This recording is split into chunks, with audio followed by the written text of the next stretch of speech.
Hello again, everybody. Great to have you along as we approach Super Bowl weekend just a week away. Going to be in Phoenix, Arizona. But in the meantime, we're delighted to welcome you to this edition of Journey Through Sports and Life. I'm Scott Murray, along with the M&M twins. Ladies. Good morning, Scott. Hi, nice to see everybody this morning. Just great to be on board. And Marnie, hello to you too. Oh, thank you, Scott. Hi, Marjorie. Great to see you guys. Can't wait to see you in person. Oh, I'm looking forward to getting out there. Be in Arizona. Yep, yeah. Be in Arizona for Super Bowl 57. So looking forward to that. The Chiefs and the Eagles. Your Philadelphia Eagles are going to be there, Marnie. We'll talk about that more and more just shortly. But in the meantime, tell us about our special guest. So today we have a great guest. I mean, all of our guests are great, but I'm really excited about introducing Andrew Petcash on our podcast today. So Andrew is a sports entrepreneur. He is a sports journalist of sorts. He is a lover of sports. He also was a college athlete at Boston University and played on the basketball team. And he lives in Pittsburgh, Pennsylvania. So I'm pretty sure he's probably a big fan of the black and gold team as well. And Andrew is somebody that writes these incredible articles, blogs, video blogs about sports and the business of sports. And I became a fan. I started reading his stuff and I was like, this guy is so knowledgeable about so many things that interest me about the business of sports, in addition to teams and players and so forth. So Andrew, thank you for joining us today. I'm really excited to have you on, and just, I want to listen to you and hear you talk about what you love about sports and how you got interested in sports and all that good stuff. Yeah, Marnie, appreciate the very kind intro, and Scott, Marjorie, really appreciate you having me on as well. I'm excited to dive into this today. Well, we're delighted to have you here as well, Andrew. Marnie's told us all kinds of stuff about you. So I tell you what, why don't you just kick it off and tell the world kind of what you do and why you got involved in this, where this love of sports came from in the first place. Yeah, so I'll kind of start where it all began, which was basketball, 5 years old, going to college basketball games with my parents, and kind of grew my love for sports, but especially basketball. Ended up got the opportunity to play at Boston University, where I played for 4 years. Actually, my junior year, we made the March Madness tournament, but it got canceled because of COVID. And that was, unfortunately, like my last major sports, like, playing goal. And then it came to the situation where I could either come back for one more year, because I had a fifth year because they gave everyone an extra year, go play in Europe, or kind of build my own thing. And with name, image, and likeness, I actually chose the third route, which was I'm going to go and kind of build some sort of media with podcasts, newsletter, social media. And that's what I've been doing. And it's been super cool to kind of take writing and videos into then helping a bunch of companies through consulting, investing back into companies, and really just growing the sports ecosystem. So that's kind of my, quick 1 minute journey there. Well, how did you go ahead, Scott. I'm sorry. I was just going to ask you, before I toss it over to the girls, just do two quick responses. First of all, what was the toughest part about doing what you wanted to do? Because a lot of people have visions like that and it never comes to pass. And secondly, as you look back, even at your young age, what's the most satisfying thing that you enjoy doing every single day? Yeah, the toughest part was honestly just all of my teammates, like leaving them and saying, yeah, I'm not going to come back for another year. I'm going to build my own thing. And it's like, it doesn't make sense, right? You can go and be in college for another year and, have all that fun. And I was like, nah, now's the time. Like, name, image, and likeness, college kids, high school kids making money is the first time. It's like the perfect new opportunity that only, came one time in history. So I wanted to jump all over that, which has led to great, like, well beyond just name, image, and likeness. And then what was the second question again? Well, just what it is that you, as we sit here today, that you're proudest of, that you've enjoyed most, that as you look back, you say, I'm glad I did this because. Yeah.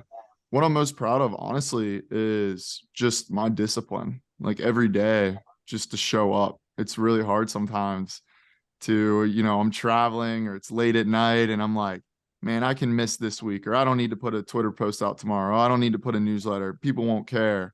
And it's like just that discipline that I've kept doing it despite, months and almost basically a year of nothing. And then overnight it's, finally starts to roll. And so I'm able to come here on an awesome show like you guys have. And I'm appreciative, and now just trying to keep it moving, but at a higher level.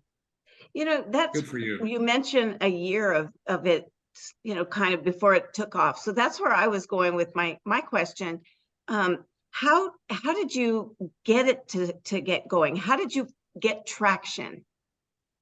Yeah, Marjorie, I started to meet some really good people, not only in sports, but in other good areas of finance and real estate, and really started to go and find these people that are 35, 40 years old that are, they've been through all this, and, help them a little bit, like add value to them. And then they started helping me, and they kind of saw like maybe a younger version of themselves in me. And so then they really helped me, brought me in. And then a lot of times I used their following to go and start my own.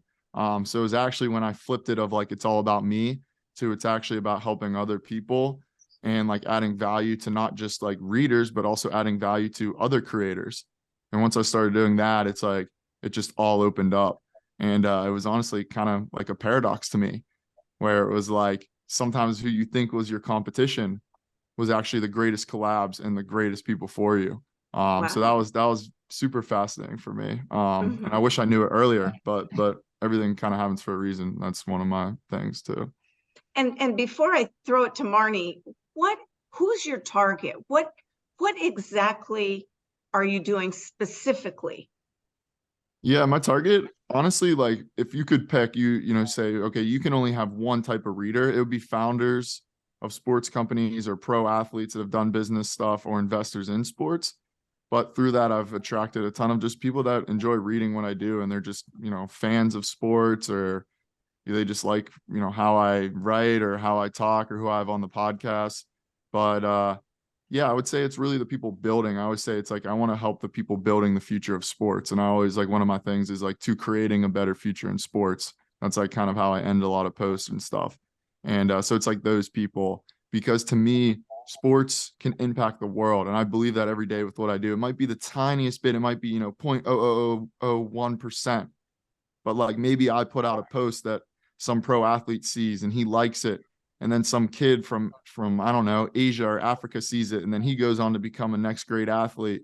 And it's like you can spur like the smallest little thing you don't know. So I try to always think about that whenever I'm creating stuff. So a lot of inspiration as well as yeah, some of it for sure. And then and I try to also mix, because it is like it can become very capitalistic with money and sports and business. And so sometimes Right. I try to say, okay, wait, there's a whole nother side. And that's why at the beginning on Sundays I do a weekly roundup. I always start with the feel good stories in sports. Like, who does that? No one ever really talks about it.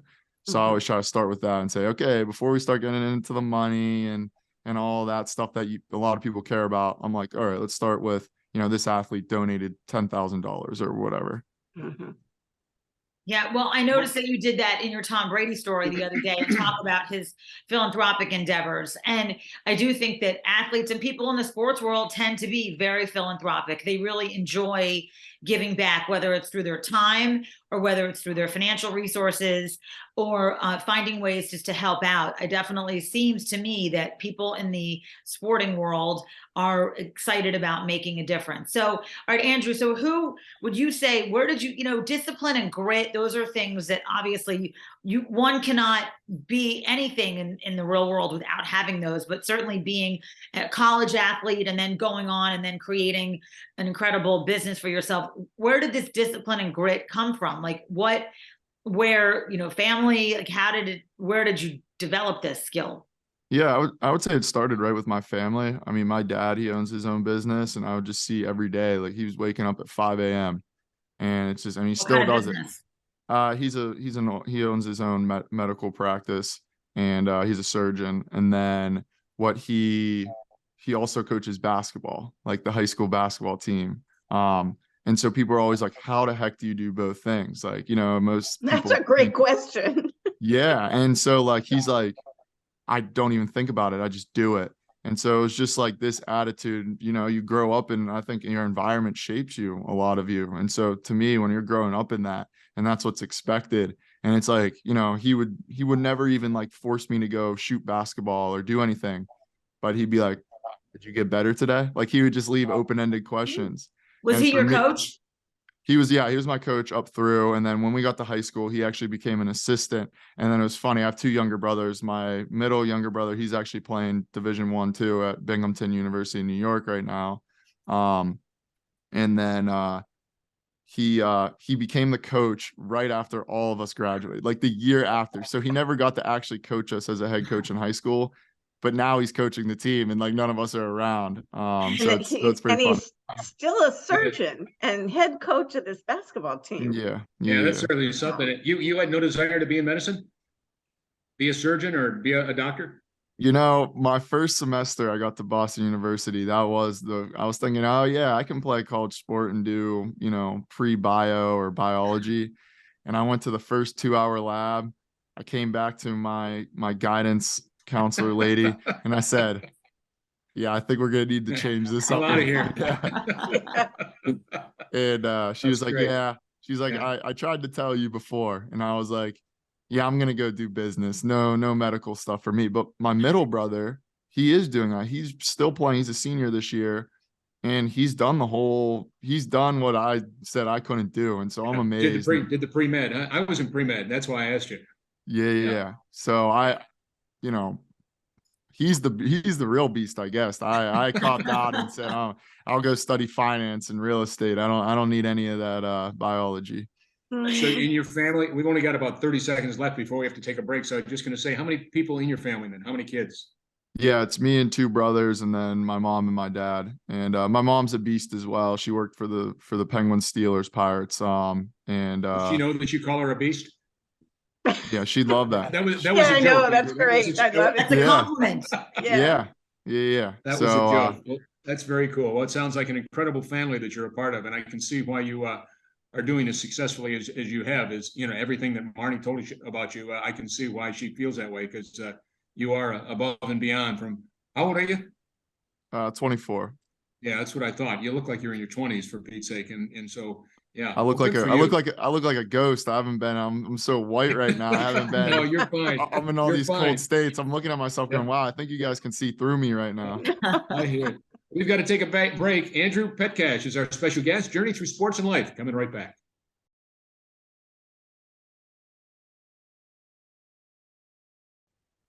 Welcome back to Journey Through Sports and Life. Andrew, delighted to have you on board here today as we continue on with this, our second segment. And we're most excited about what's coming up in about a week. Super Bowl 57. You going to be there? I will not be there. I have some other business endeavors to get to, but a lot of people are going to be there. It sounds like you guys are going to be there as well. So I wish I could.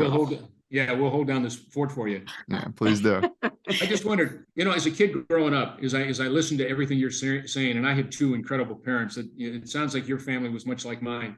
And I just remember as a kid, I wore number 7 in baseball. This is before you were ever born, for Pete's sake, because he passed away in 1995. But Mickey Mantle was my hero as a kid. And I just thought, wow, this guy's incredible. I had to wear number 7 in Little League and in American Legion baseball in high school. It was ridiculous. But I had favorite team. I had a favorite player. And then I just learned from different people. How about you? As a kid growing up, did you have a hero? Did you have somebody you looked up to? Just the fact that you end up in the business that you're in today. Yeah, it's actually funny. And what he's doing now is very similar to what I'm doing. So it's cool. Like, I hope one day to be on his podcast or him be on mine, but it's JJ Redick. He played at Duke, and then he played in the NBA for a long time. And now he's kind of in sports media, and he hosts his own podcast. He does stuff with some of the major broadcast networks. So it's cool to kind of now be filtering around the same area as him. But yeah, I loved watching him play, and his game was kind of similar to mine. At least when I got to college, I became more of a shooter. You know, in high school, you got to be able to do everything. And then when you get to college, you have to fine tune a little bit. So I became more of a 3-point shooter. And that's when I really, really started to look, you know, go back and watch JJ Redick and what he used to do and what he was still doing. And then now we're both in kind of sports media type sphere. So it's pretty cool. Very cool. Marjorie? So, you mentioned, you know, the name, image, and likeness as one of the reasons why you decided to forego a 5th year of eligibility and get into your own company. Tell us a little bit about what you're doing in that arena. Yeah, so the way it started out was I just wanted to like put out good information and really educate people, because I had just come from being an athlete. So I really understood that space where a lot of people they were lawyers, or, they weren't really right next to where it was. I was in business talking about NIL, talking to all these people, but also was just an athlete. So I was like, I know all the sides really well. So it was really, that's why I started everything. It really was mostly just name, image, and likeness. And then since then I pulled it back and went more. Now I see that as just a sub segment and it's more everything. But I helped a bunch of companies early on, or just brands, like develop their NIL strategies. Like, okay, like one of the companies, they were an app that helps you get recruited for college football. And I was like, okay, you need to sign an NIL deal. So they brought me in and I was like, helped develop like their marketing plan and figured out. And we signed this kid, funny enough, Jaden Rashada, who right now has a ton of stuff, publicity in the news, but we signed him to a pretty reasonable deal. And it got us in every major media publication, basically like millions of dollars in media attention for, my small consulting fee, and then for what they paid him.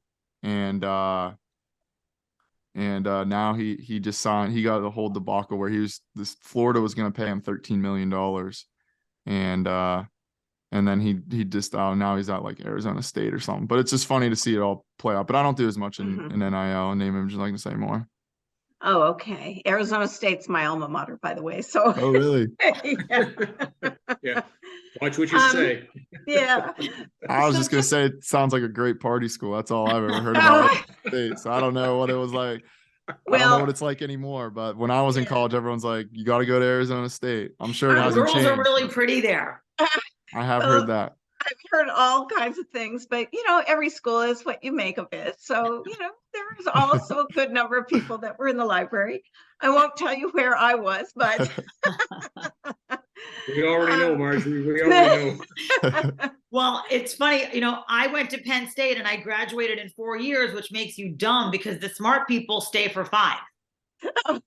They're like, I'm not leaving Happy Valley yet. I'm going to do one more year up here. So those are really the smart ones. The dummies are like, well, I'm out in 4. And, the smart people are like, I'm just going to milk this for one more year and then we'll see what happens. Yeah. So I love that. I love that. So I just have one real quick question, and then Marnie, take over. But what are the pros and cons to the NIL? You got into it at first, you sort of cut back a little bit now, but you mentioned you were there, you were a student athlete when all of this was coming out about, but you hear a lot about the pros, and in terms of now they get paid for, they can get paid for a lot of the work they do. But are there cons to it, and what would those be? Yeah, the pros are certainly that the athletes are making the money they should have been making forever. So it's like, yeah, it's a pro, but it's also like kind of like, why did this take so long? But I think the con is really just that it's commercialized everything. So now there's 10-year-olds, and it's not even really so much the 10-year-olds, but it's their parents, trying to grow their social media or doing controversial marketing tactics to, get them on TV and grow their social media following. And now it's just like, sports is just, sports always has been and always will be entertainment, but now it's like to another level where it's like, are we watching a reality, sports show, or are we watching, a youth basketball game where these kids are trying to learn the right skill sets, like discipline and all that, that I learned? Or now is it just about make something happen for the camera, and hopefully that makes you and your family money? So I think that's, I don't enjoy that dynamic. That's definitely a con of it, but that's from my perspective, right? That's, other people might see that as a positive. I don't know. Yeah, I think that's interesting. That is definitely an interesting perspective. Well, it's like the Kardashian effect. Yeah, it's almost like the Kardashian effect on athletes, like the social media part of it. So what would be considered controversial social media? Like, what would that look like? What does that mean? Yeah, I think a good example, there's this kid named Baby Gronk, and Rob Gronkowski, tight end. He's retired now, so he takes like a spin-off. Well, this kid's like 6 years old, and you're putting all this pressure, and he's like going to schools and like visiting schools, and they're acting like he's the next big hot shot, and it's all to grow social media following. And it's his, his parents, I think it's his dad running his account, but they're making brand deals and making money off of it, which is still all the parents. And you're just putting a lot of pressure on this kid now, right? Like this kid, realistically, if you look at the numbers, he has a 1% chance to even make it to college. To make it to the NFL, basically almost nearly impossible for this kid. So you're putting such high expectations that what happens when it doesn't work out? Who is he? So then you see why there's so many mental health problems with athletes. So that is the controversy to me. And it's actually the parents doing it to their own kids a lot of the time. It's pretty gross. So what sport, okay, so between NFL, NHL, Major League Baseball, and the NBA, which sport is technically the quickest, like the easiest way for a college athlete or a high school kid to make it? Which sport does that? Is there such a thing? Yeah, statistically, the MLB is the easiest. That's why I always joke that, oh man, I should have just played baseball, because a bunch of the kids, I played two main sports, baseball and basketball, and then I quit baseball going into high school to just focus on basketball. And then I played like tennis on the side just because my mom played in college, and it was just like, whatever, I don't know, it's just like a good little side thing. It's a good social sport. Yeah, I'm more like we just hung out and I didn't really care. But anyway, I always say baseball because it's like 27% of college players at least get to play in the minors, minor league baseball. Basketball, there's only statistically, I think, been like 5,000 people, like players that have ever even touched an NBA floor. It's easier to become a congressman or congresswoman than it is to ever play in the NBA. Like playing in the NBA is one of the hardest things in the world to do. So I'm always like, I don't know why I played basketball. I should have played baseball. But yeah, I mean, they're all really hard. I mean, now with everything so global, everything's global now too. I mean, you're competing with the world now for everything. Do you think that because of social media that kids think it's just easy just to go be a celebrity athlete? Is that something that now, so the parents buy into it also, and they're like, oh, you got a free ride to play whatever it is. And so now, like, do they, like, how is that? Yeah, I see the other side of it where it's so hard to play in the NBA, but you know what's not as hard? To grow a social media following around basketball. So let me go and play, do crazy moves or, yell at the refs or get thrown out of games and create all this controversy, which, is the negative or the positive, however you look at it. And you grow a social media following, you go to brands and you make a ton of money. And yeah, you're not going to play in the NBA, but you probably weren't anyway. So at least you made a ton of money on your basketball journey to there. So I think that's how it's looked at now. But it's going to create a lot of very fascinating dynamics and good or bad stories. And so you do so much research. When I read your posts and I read your materials, they're so thorough. How do you even start to, where do you like say, I want to write an article on this, or like, where do you get all the research? How do you do all that? Yeah, it's a good question. I mean, I'll tell you what, and before you get to that answer, we've got to take another break. I'm sorry, Andrew, but we've got all kinds of good stuff coming up on this edition of Journey Through Sports and Life. Andrew Petcash is our special guest. We're coming right back.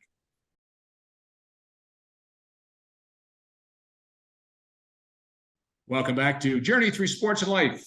Andrew Petcash, our special guest. Marnie, go ahead and ask that question again. So, Andrew, when I read your posts and your reports, they're so thorough. Where do you do? I mean, you have so much research information. What makes you decide like this would be a great thing to write about, or where do you get all your research? How do you do all that?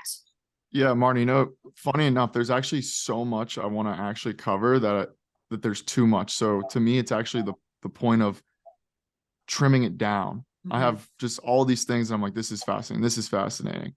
Okay, we'll go with this because it's more relevant. But essentially, I kind of try to find that emotion place where I go, what really draws me the most? Like, what could I write about if there was no even research attached? And so I kind of go on that and really just rough draft, outline it. And then I come back and go and find, okay, I'm talking about this. Let's go find some numbers. And then I just kind of add the research in second. And then the final stage, the third, I just edit it and make it, look nice, and actually end up deleting a lot of stuff because I find I write a lot of them like, this doesn't even make sense, or, this isn't relevant. But yeah, it was definitely a learning curve, for like anything, to kind of get to that process, but I can whip them out pretty quick now. Before it used to take a long time. And so, all right. So what, okay. So for fans like us, sports fans, what does the future look like for sports fans? What sports are we gonna be interested in? Is the NFL still the big, the big guy on the street? Like, what's the future look like?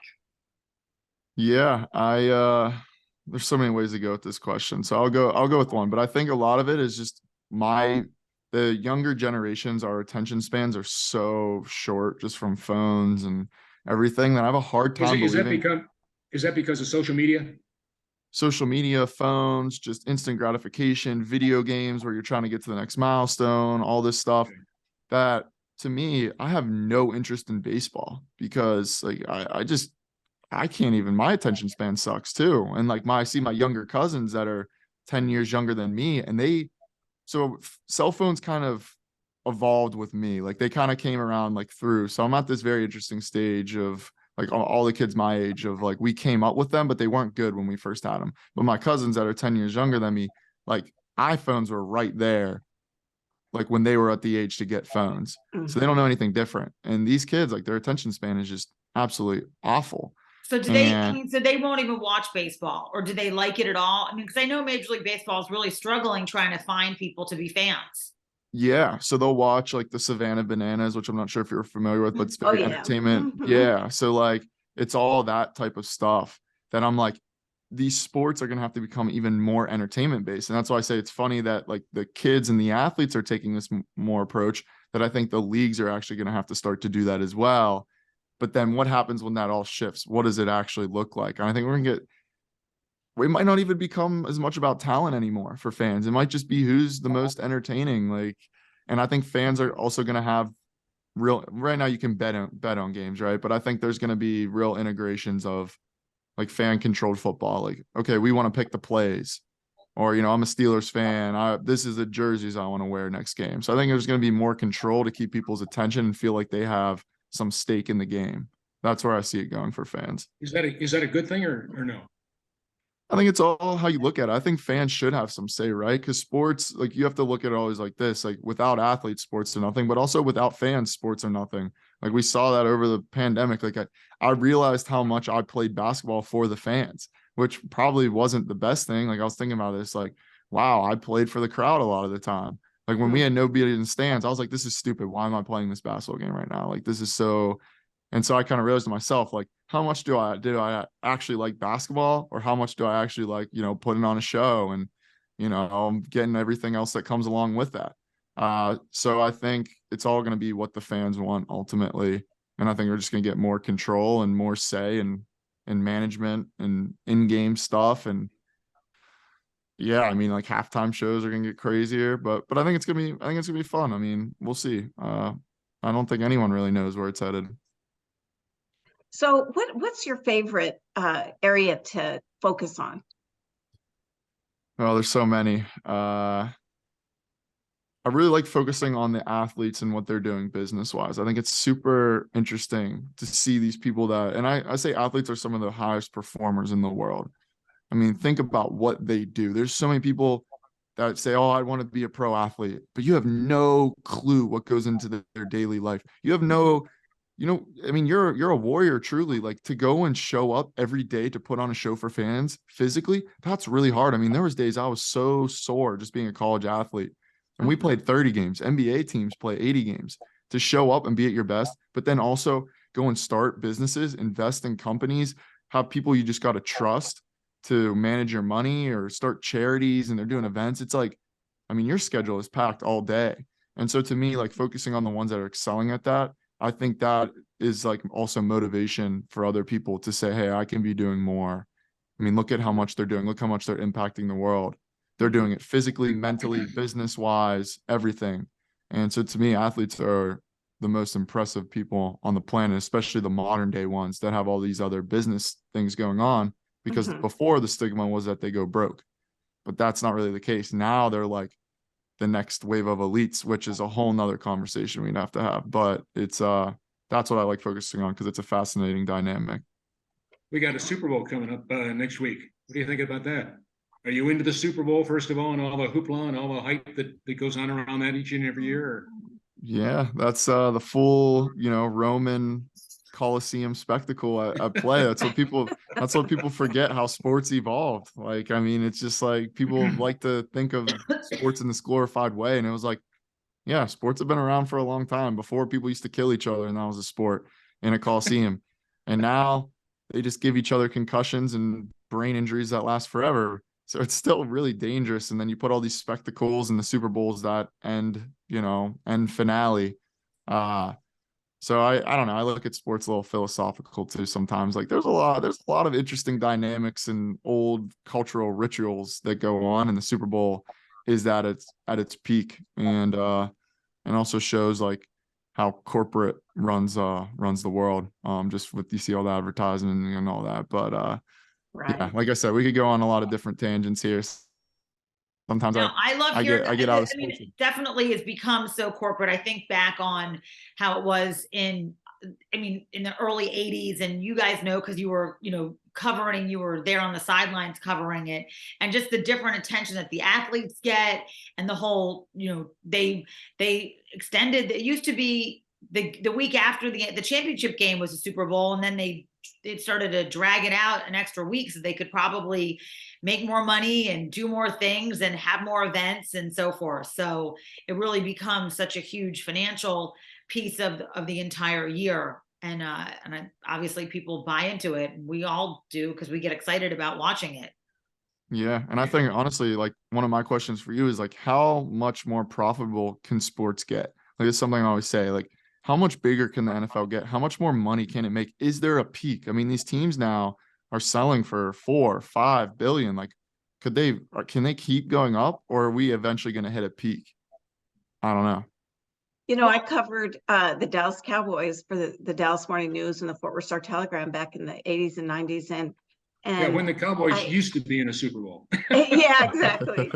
And it just seemed like it was at the peak then. And when I look back on it now, and I think how much things have changed, it's just unbelievable. It seems almost impossible to sort of grasp what might be down the road. I mean, Here's one thing that I think is going to happen. Okay, so they're testing out all this flag football. So like the Pro Bowl was the flag football. So I think that the NFL is going to do this. I think that they're going to have their regular season teams, and then it's going to be the Super Bowl, and then they're going to have the Dallas Cowboys flag football team and the Philadelphia Eagles flag football team. So they're going to do a year-round season and flag football. This is just what I think is going to, potentially could happen with these teams, because they're playing flag football. It might be an Olympic sport one of these days. And in fact, I think they're really trying hard to get it to be an Olympic sport for 2028. And, I think you wrote that, Andrew, that was something, or I saw it somewhere. It might've been you, but I think that the NFL wants to own every single month of the calendar year. And right now they've stretched things out where they kind of do. So like February, now we're doing Super Bowl. It used to be January. Well, March is really the only month where there's nothing really NFL related. April's the draft, and then OTAs and whatever. So I think that they're going to create this flag football team, and they're going to have athletes that are either can't play, NFL football, like traditional NFL football anymore, or are more of the entertainment, like the Savannah Banana side. And this way the NFL can own all 12 months. So that we'll do January, football, Super Bowl in February. And then in March, it'll be the flag football teams, that these NFL teams also have. That's what I think is going to happen. And they'll be part of the team. They just will be not the NFL side. They'll be the flag football side. That's my thought on it.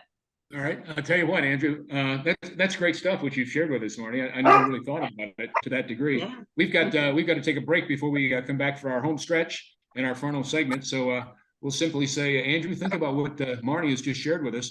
America's pastime when I was a kid was baseball. That was an automatic. And you just mentioned that you don't even think about baseball now as a millennial. So it's interesting, but we're going to be back with more. Andrew Petcash, Journey Through Sports and Life, after this.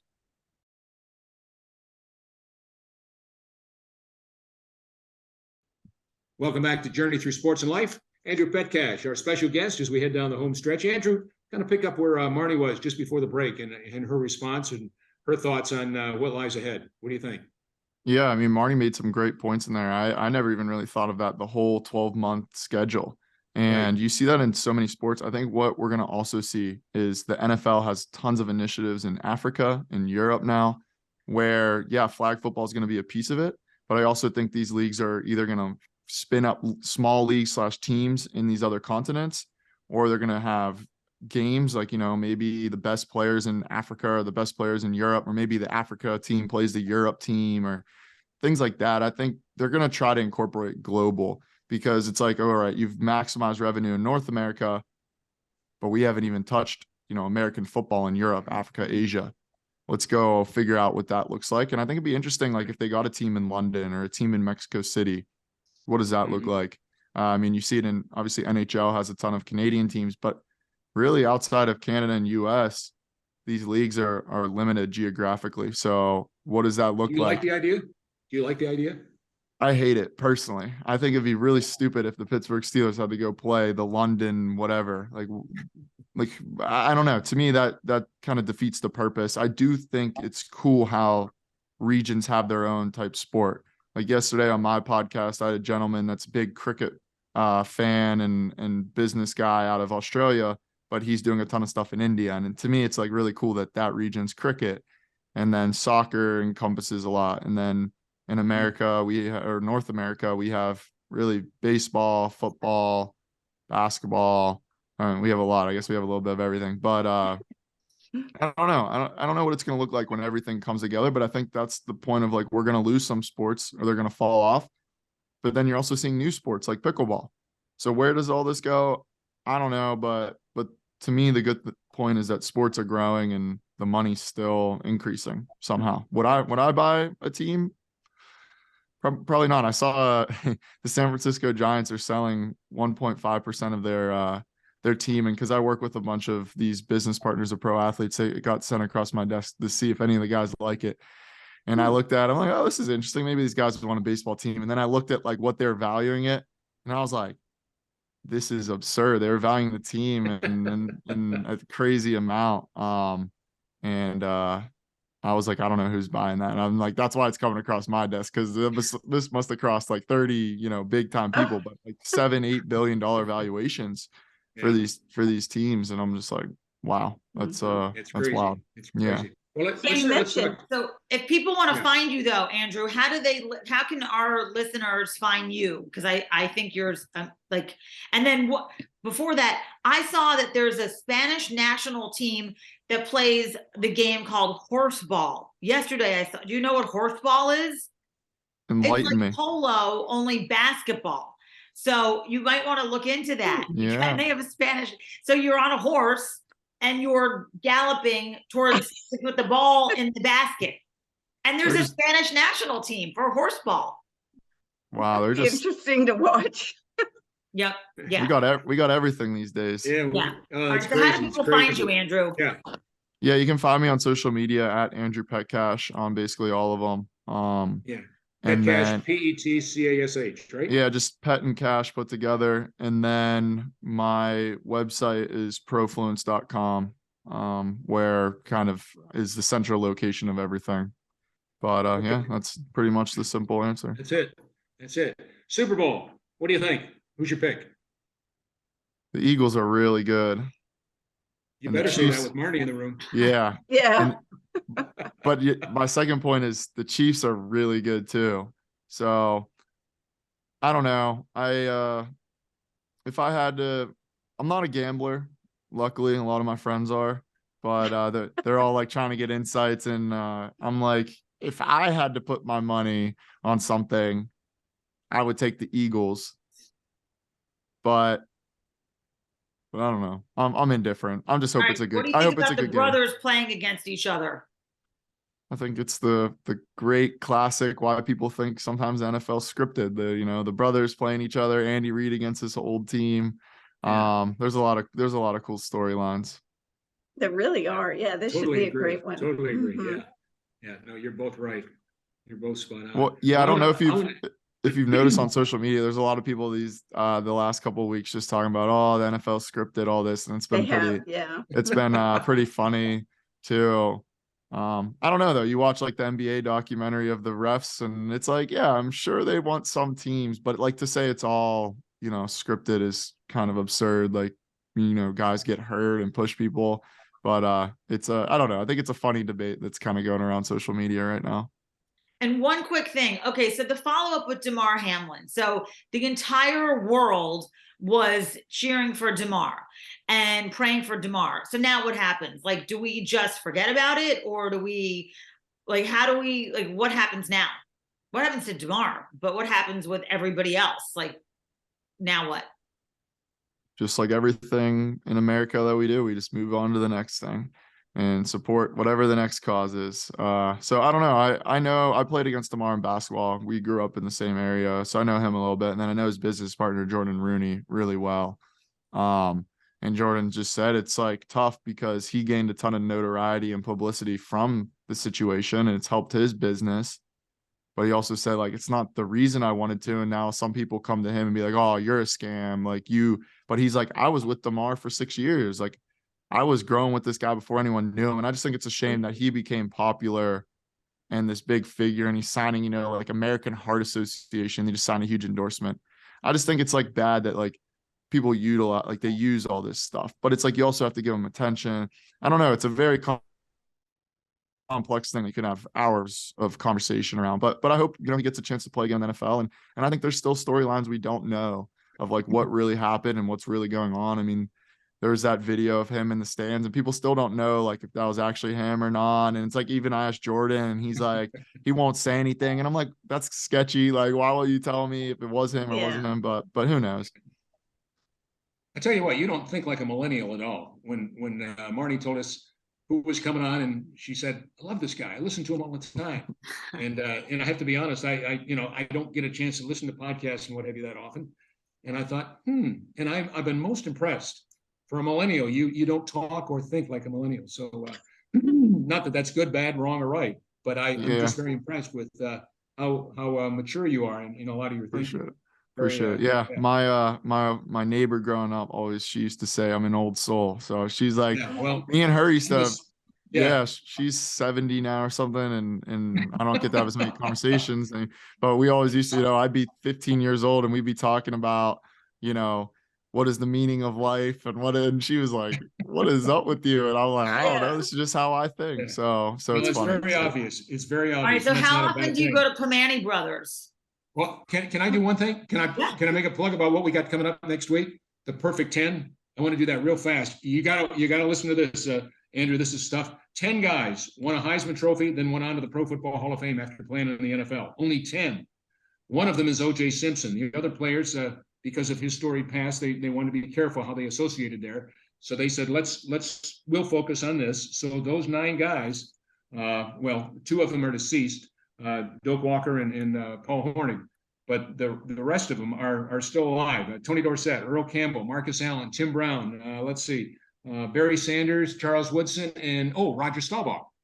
And so they have put together the Perfect 10, and that is going to be a movie. It's 90 minutes. And we're most excited about the fact that we, kind of have put there's 6 of us in this group called the Elite Group, and we're really excited. It's going to run the night before the Super Bowl, 7:00 Central Time, 6:00 Mountain Time on Fox on Saturday night, the 11th of February. So check it out, the Perfect 10. More men have walked on the moon than are a part of this group. So very, very impressive. All right, there's my plug, along girls. with what you were saying, that it's so difficult to make it to the pros. I mean, like that's easier to get we to got the room. 50 seconds. Closing thoughts, girls. What do you have for Andrew? Well, I just think everything you've said is really fascinating. I'm going to have to get connected a little bit more like Marnie has and start being a regular follower. Thanks for joining us. Me too. Most impressed. Very impressed with you, Andrew. Continued Your parents success. must be Marnie, very proud. you get the close. Yeah, Marnie, you get the closing thoughts. 20 seconds. All right. How often do you go to Primanti Brothers? Too much for my good health. Growing up in Philadelphia, I love cheesesteaks, but there's nothing like Primanti Brothers. Okay. Yeah. Well, that's it. Our thanks to Andrew Petcash. We got to wrap it. Thank you so much for Marnie and Marjorie. I'm Scott. See you next week on Journey Through Sports and Life.